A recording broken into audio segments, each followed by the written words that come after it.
Well, hi there. This is I'm Clint Abbott, and I'm not only a pastor, but I teach.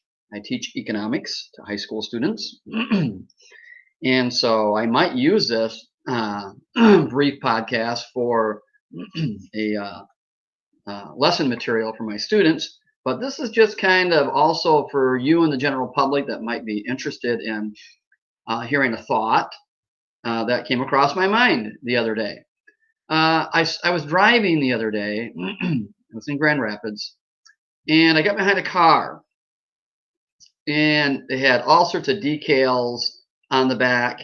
And let me share my screen with you. I took a picture because we came to a stoplight, and it just fascinated me. And I got this idea that maybe this would make an interesting podcast. So I'm going to share my screen with you here if I can.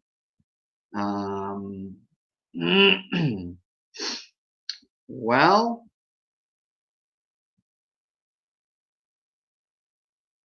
let me try doing this.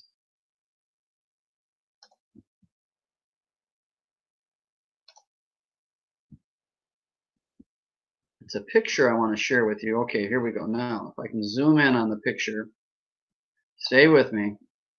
Here we go. All right. So I got behind this car, a Subaru. I edited the picture because there was a license plate number here, and I didn't think I should display the license plate number. I didn't think that might be right. But the rest of what you see there is not Photoshop, not edited. This was on the car. And of course, the very first thing that caught my eye, because I do teach econ and I got thoughts about the economy, is billionaires should not exist. Now, there are other decals that might lead you to think what this person's ideology is. This is a Bernie Sanders, I think, sticker here. They like Bernie Sanders. I can't really see what this one is. Something goals. I'm not sure what that is. Over here, trans rights are human rights. Over here, not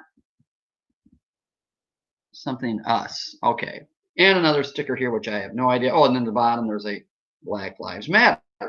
So you kind of get a flavor of where this person's from. But what I want to talk about is this one right here. Whoops. Sorry about that. Billionaires should not exist. All right. Let me leave the screen. Billionaires should not exist. I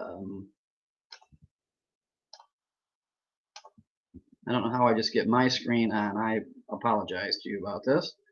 Okay, so I'm sharing you. Oh, I know. I turned my screen presentation off. Let me turn my screen presentation off. Stop presenting. There we go. Okay. So you got the idea about the billionaire. Everybody, billionaires should not exist. Now, as I think about that, and as I think about economics, I've had I don't know if it's a blessing or not, but I've actually studied economics. I studied it in college. I had a major in business education, and had several semesters of economics, what we call Keynesian economics, and you'll just have to look that up. I'm not going to elaborate on that. It's a viewpoint, an ideology of economics. I don't hold that view anymore. Having grown up and gotten away from college, able to think for myself and see the world as it is. Now, back to the billionaire. I thought, why would a person have a sticker like that? Billionaires should not exist. Isn't it good to have $1 billion? I mean, assuming you can manage it well. Don't we like money? Does this person not like money? Is there something wrong? So in my thinking, I thought, well, I don't think there's anything wrong with it. I would love $1 billion. And of course, how many times have you thought, I'll play the lotto? I don't think you should, but I'll play the lotto because what could I do with all that money? All right, I'll give this much to charity. I'll do this. I'll buy a new house. Lots of good things that can do. But maybe this person is thinking that people are generally not charitable, that maybe people are generally selfish. Okay, I can understand that. And maybe they've heard some things about capitalism, that the belief of a business of an entrepreneur making money and increasing their own wealth. Um, and some people think that capitalism is that's not a very good working definition. Some people think that capitalism is people making money, rich people making money on the backs of poor working people and not sharing the rewards with those working people, slave camps, and maybe they got all these other tremendously negative things. Or that people hoard their money. They're not really benevolent. They're not really charitable. And there may be people like that.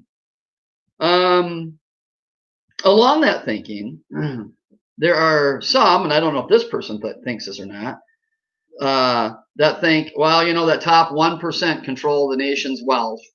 The top 1%. Shame on you if you're in the top 1%. So there's just two thoughts I want to run with here. And so I'll go quickly. I'll use my time a little bit better with you here. So my first thought is the top 1%, as I have studied economics, is very fluid. It changes. It used to be that Warren Buffett was the richest man in the world. Now he's like fourth or fifth in the United States and maybe a little bit lower on the world scale. Jeff Bezos from Amazon, I believe, is number one. Bill Gates is no longer in the top. He might be number 2 or number 3. So the point is the top 1% is fluid. And that happens over time. People, generally speaking, what happens is as you get older, you gain more skills, more experiences. Assuming you stay in a career, in a profession, in a job, you gain more skills, more experiences, you become more valuable, your earning ability goes up. In fact, it's been said that at least for a man, top earning abilities is when he's in his late 50s and early 60s. And so as you get older, hopefully you become wiser and your earning capability becomes more. And you're no longer making what you were making when you were in college or what you were when you were 20 or 30 or 40. You're doing much better. And so you're climbing. And then there will be a time. So you weren't in the top 1% when you were 30 years old or 40 years old, but maybe now by the time you're 55, because of wisdom and investments and education and skills and all of that, you've moved into the top 1%. So it's a fluid thing, moving in and out. And that just teaches us something about life, and that is this. Young people, the expectation to start out in life where your parents are at is not a great expectation, okay? Assuming your parents have been in a position and they've got skills and they have climbed the ladder, you're going to have to climb the ladder too. So the 1% thing doesn't really fly. It's very, very, very fluid, and it's just very common sense teaching about life. Now, maybe this person thought about billionaires. There should not be any billionaires. Thinking that everybody should be equal. Okay, everybody should be equal. There should be no billionaires. We should all be maybe millionaires. How about that be? We'll just all be millionaires. We'll be limited to $1 million or 50,000 or whatever, whatever number you want to put on it, but we'll all be equal. All right. Now, the problem with everybody being equal, everybody earning the same amount of money, and I pose this to my students too, is this question to my students is, well, what happens if everybody's equal? They make the same amount. You pay everybody the same. Everybody gets paid the same. Well, what happens is we find that the hard workers, because let's face it, if you're honest, in life, there's times when you come across people who are very hardworking and they work a little bit harder than maybe this person over here, or maybe yourself, or maybe you're a hard worker and you work harder than your brother or your sister. But that there are people, some people have a strong work ethic, they love to work, they work hard, and there are some people who just simply don't like to work. They would rather have more personal vacation time. All right, that's their choice. Well, what happens then is studies have shown that then the hard workers don't work as hard. They stop, actually. They bring it down. Why should I beat myself up and work hard if I'm still going to make the same as this person's going to make the same amount that I am making, and they're not producing hardly anything. So why should I? And we call that and so what happens is, I'll tell you what we'll call that in a minute. What happens is in an economy, if that's true, then total output goes down. The hard workers will stop working as hard, and then the output, the production will go down, and the economy will not produce nearly as much as what it could. That's part of socialism, and that's one of the problems in theory with socialism, is we call it the incentive problem. And that is, if you treat everybody the same, you pay everybody the same. Not talking about equal opportunity, we're talking about equal outcome. Everybody should have the same.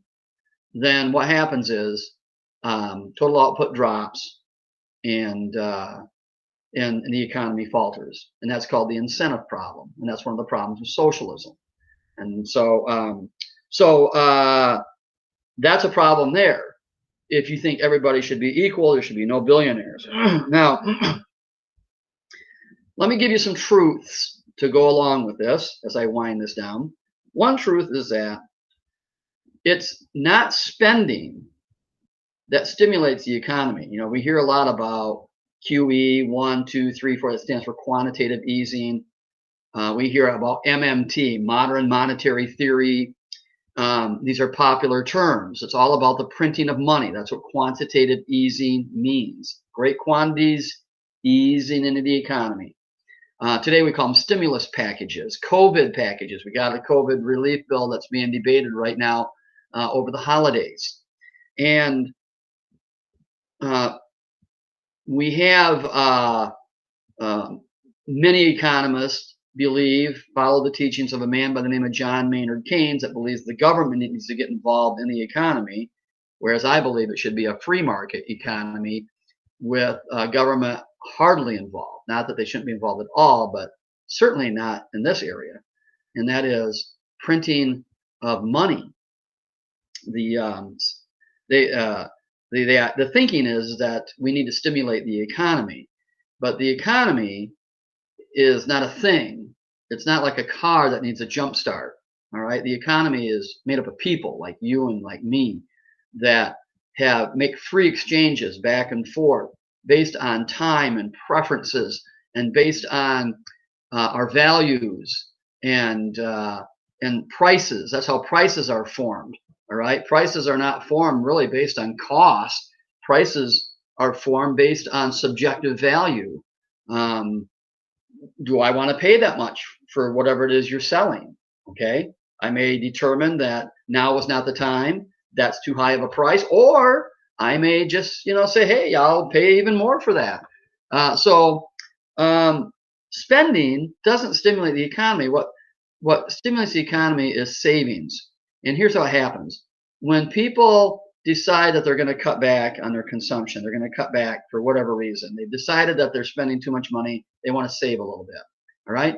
So now we start saving. It's the presence of savings that sets a signal to entrepreneurs that there's capital, that there's cash, that there's money, there's resources available for them to tap into. And so there's loanable funds based on time and preference, based on different interest rates. Interest rates is simply a price, and interest rates are prices for borrowing money. Okay, so interest rates are prices for loanable funds, and so entrepreneurs then borrow money. Now in a free market, it would be at a negotiated interest rate. So they borrow money over time, and then they add on to whatever it is they're doing. They're adding capital, they're building onto their facility for greater production, they're hiring more people, to handle this greater production, and they're thinking, futuristic and so on. And so that's what gets the economy rolling. It's savings, because you got something real there. It's not spending. And what happens is when you print money, that money goes into the economy, and it's just more money. It's added money into the economy, and as it circulates through the economy, generally what happens is inflation. All right, inflation is just simply defined as an increase in the money supply, and so you have inflation. And I was reading an article. I'll probably have my students read this. In Zimbabwe, their equivalent of the dollar, they had a government printing money, that is, not spending, but printing money.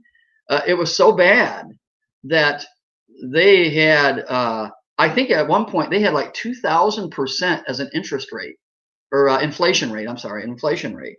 In fact, by the time the article was written, they had printed so much money, they actually had to leave their own currency, and they actually found a foreign currency that had at least more stability than theirs did, but probably not that great of a move. And I think Zimbabwe right now is at about 700% inflation or higher. And so what happens is inflation, when you see prices increases, inflation is not really price increases. It's actually the value of your currency is going down, and that is reflected in higher prices. And so what happens is this article talked about, talk about billionaires and not wanting to be a billionaire. Well, you don't want to be a billionaire in Zimbabwe because they had all sorts of money printing. Everybody had money. Everybody was a billionaire. And they talk about billionaires that were broke, billionaires that were poor, that were hungry, starving billionaires, I think the article said. And so that's what happens when you have a lot of government involvement in printing of money. So, if we keep printing money, maybe we will all be billionaires as well. Now, the current COVID bill over the holiday, it's like over 5,000 pages.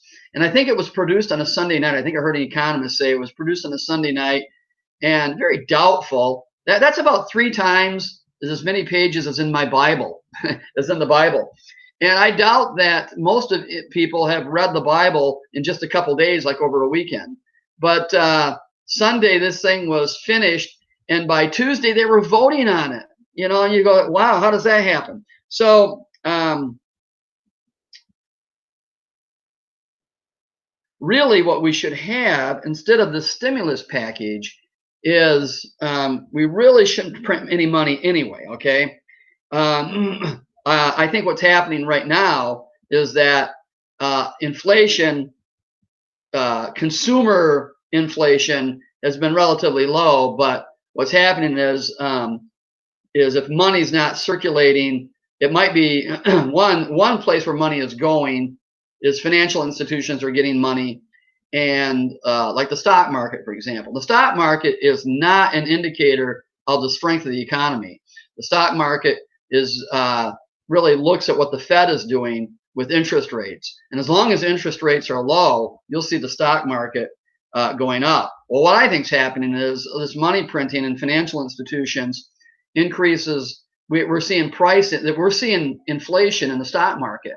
Asset prices are going up, and it's a bubble, and it will burst at a certain point. I don't know when. Okay, that's just my own thought.